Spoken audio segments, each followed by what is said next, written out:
Cascadia have won the CONIFA World Football Cup 2018! It's the freedom to play football for everybody, so that includes people that are maybe not represented by any of the nations that FIFA covers. So whether that's a geopolitical region, whether that's an ethnic region, whether that's a language-based region, we want to give everybody the opportunity to play for who they feel represents them the most.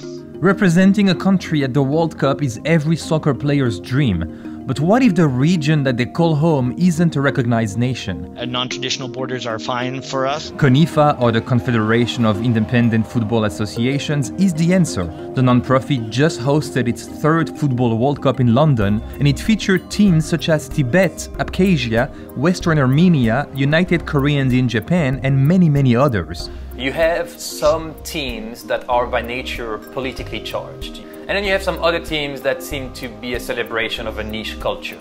So it seems to be funny and also tragic at the same time. How do you reconcile those two extremes? We feel all our applicants are serious applicants, whether they're more celebratory or more tragic. For example, the Sápmi people in northern Sweden, they don't have a separation movement going on, but they do feel ethnically different. But they don't have the same level of discourse that the Rohingya or Tibet would have. Aren't you afraid that just that makes you a political organization that could, piss China off or Myanmar? Yeah, it's absolutely an issue for us, and it's a consideration all the time.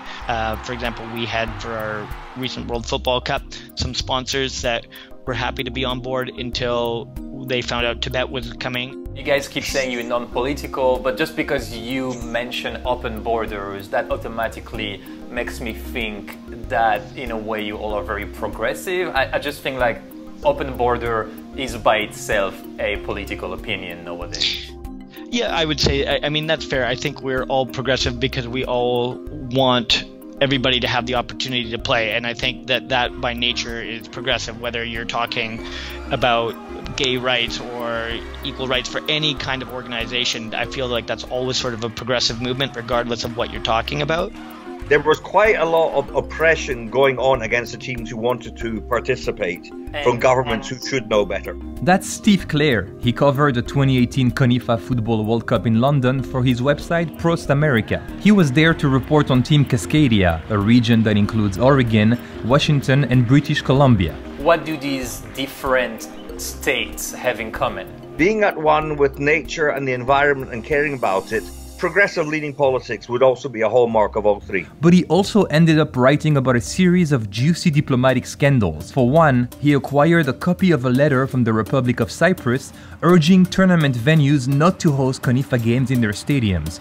The Republic of Cyprus was furious at CONIFA for allowing a Northern Cyprus team to participate in the event. Pretty nasty letter, actually, and it also started abusing CONIFA, calling it, I remember now, it was something as a forum for terrorist groups and separatists. Northern Cyprus is a highly disputed region that's recognized as a sovereign state only by Turkey. The letter accused CONIFA of being, quote, an association that provides an umbrella network for illegal secessionist entities purportedly to play football. There were letters from the Sri Lankan government complaining about the Tamil Eelam team. I later heard the Georgian government had piled in on Abkhazia. Then it came out that I think the Ukrainian government was going to deregister all the guys who played for Carpet Laya. And despite all that, football continued. You couldn't help but feel empathy for these young athletes who were given a chance to represent an area they were very proud of. Minorities and regions that are not recognized, I assume the national pride that they feel might be even stronger. Absolutely. I mean, when we had our World Football Cup in 2016 in Abkhazia, which is part of the region within the borders of Georgia, the country, literally the whole country was virtually at the games. It was unbelievable, and that was clearly a very strong motivator for them to be able to represent not Georgia, not Russia, not another nation, but to represent Abkhazia. CONIFA currently has 46 members. The organization now wants to expand to South America, which doesn't yet have a team.